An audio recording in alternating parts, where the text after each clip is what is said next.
အခုတခါတင်ဆက်ပေးခြင်းတဲ့အကြောင်းလေးကတော့စောင့်ကြိုနေတော့မန်တချလို့အမည်ရပါတယ် The Mirror The Waited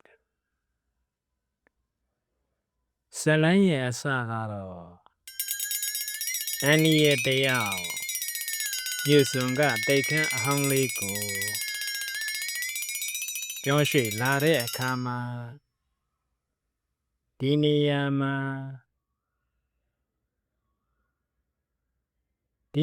နဲ့ပတ်သက်တဲ့ကောလာဟလတွေကိုသူဘီယူမစိတ်ခဲ့ပါဘူးရှေးပေါ်ရဲ့အိမ်ငန်းခရဲ့နောက်ကွယ်မှာတမင်းကြောင်တစ်ခုတော့ရှေ့စမြဲပဲလို့သူတွေးခဲ့ပါတယ်အိမ်ရှင်ကတော့ဒီအိမ်ငန်းဟာဘာတရင်စကားမှမထားခဲ့ပဲအလောတကြီးထွက်ပြေးသွားတယ်လို့ခက်ဖို့ပေါ်ပဲဒန်နီရဲ့ကိုပြောပြခဲ့ပါတယ်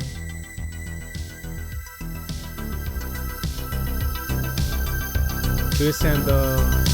မန်ချက်၎င်းအိမ်ခဲနိုင်ရမှာချိတ်ထားတဲ့မန်အိုကြီးတစ်ချက်ရှိလို့နေခဲ့ပါတယ်ရှီယုံလျာစက်ကြောင်းတွေနဲ့တွင်းတူထားပြီးကြည့်ရတာတစ်မျိုးကြီးပဲပထမညမှာပင်ဒန်နီယယ်ကဘာမှမဖြစ်ခဲ့ပေမဲ့ဒုတိယညမှာတော့ဒန်နီယယ်တတိထားမိလာခဲ့ပါတယ်မရှိကတချွတ်နဲ့ဖြတ်သွားတဲ့အခါသူ့ရဲ့ပုံရိပ်ကတစ်စက္ကန့်တော့နောက်ကျပြီးမှလှုပ်ရှားနေတယ်လို့ပါပဲဒန်နီယယ်ထင်တာကသူပင်ပန်းနေလို့နေမှာပါလို့သူ့ကိုယ်သူနှစ်သိပ်ပြီးအဲ့ရဝင်ခဲ့လိုက်ပါတော့တယ်ထလန့်ဖွေရညဒီလိုနဲ့ညဘိန်း3 နာရီကျော်လောက်သူနိုးလာခဲ့ပစွန်တယောက်ကသူ့ကိုစိတ်ကြည့်နေတယ်လို့ခံစားရလို့ဖြစ်ပါတယ်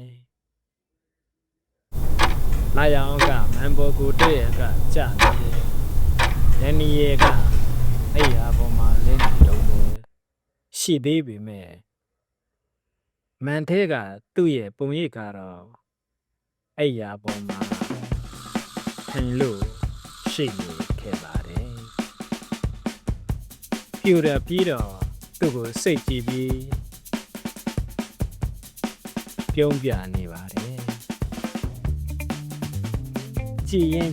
နဲ့ဒန်နီယယ်ကမန်ထဲကပုံရိပ်ဟာ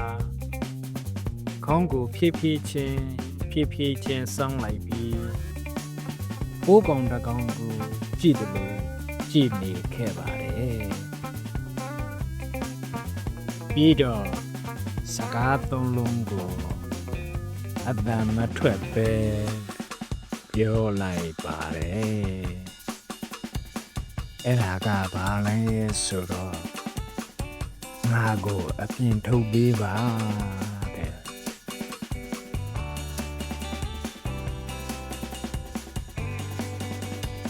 ပြောင်းလဲသွားတော့ကမ္ဘာတစ်ခုနောက်ပညာမှာတော့ဒန်နီယယ်ကမန်ဂိုဆောင်နဲ့အုပ်ထားလိုက်ပါတယ်ဒါပေမဲ့ဒီညမှာပဲနိုးတယ်လို့ပါပဲဆောင်ကအကျမ်းမြင်ပေါ်ကိုဆွဲချခြင်းခံလိုက်ရပါတယ်သူထားကြည့်လိုက်တဲ့အခါမန်ထဲမှာသူ့ပုံရိပ်မရှိတော့ပါဘူး အခန်းထဲကပစ္စည်းတွေကိုမြင်ရပေမဲ့သူ့ရဲ့ပုံရိပ်ကတော့မန်ထဲမှာပြောင်းနေခဲ့တာဖြစ်ပါတယ်သူမန်ပြင်ကိုသွားထိလိုက်တဲ့အခါမန်ပြင်ကရေလိမ့်လေးတွေလိုလောက်ခတ်သွားပြီးအတွင်းဘက်ကနေလက်တစ်ဖက်ကပြန်တွန်းလိုက်တာကိုခံလိုက်ရပါတယ်သူ့ကိုတွန်းလိုက်တဲ့လက်ကသူ့လက်မဟုတ်ပါဘူးလက်ချောင်းတွေကပို၍ရှည်ပြီးလက်သေးတွေကလည်းပို၍မဲနဲ့လို့ဒေတာကိုတင်းနီရဲ့မြင်လိုက်ရပါတယ်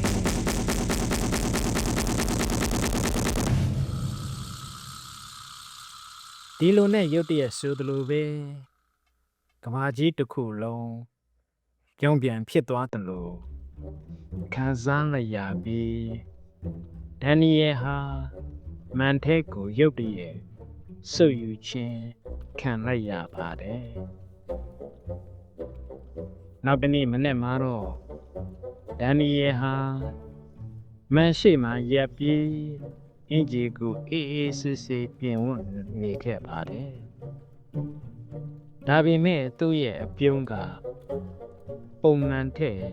ပိုရှိနေပြီးမျက်တောင်လည်းခက်ရခက်ခဲနေခဲ့ပါတယ်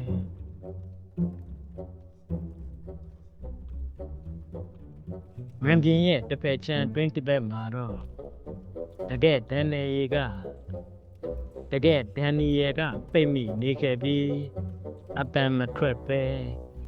အော်ဟစ်ငိုယူနေရရှာပါတယ်အပြင်ဘက်ကဒန်နီယယ်အတုကတော့တကားစီကိုရှောက်သွားရင်တူတူလေးပြောလိုက်ပါတယ်စိတ်မပူပါနဲ့မင်းရဲ့ဘဝကိုငါဒီတီချာချာစောင့်ရှောက်ပေးပါမယ်ဒီလိုနဲ့တိတ်ခမ်းလေးကပြန်လဲတိတ်ဆိတ်သွားခဲ့တယ်နောက်ထပ်တစ်ရောက်လာမယ်ငါတစ်တယောက်ကိုစောင့်ကြိုရင်းပေါ့အားလုံးကိုကျေးဇူးတင်ပါတယ်ပတ်တူအနေနဲ့ဆက်လက်တက်ဆက်ပေးပါမယ်အားလုံးစောင့်မျှော်နားဆင်ပေးကြပါဦးလို့ဆန္ဒပြုမေတ္တာရပ်ခံရင်ကိုနိုင်ပါ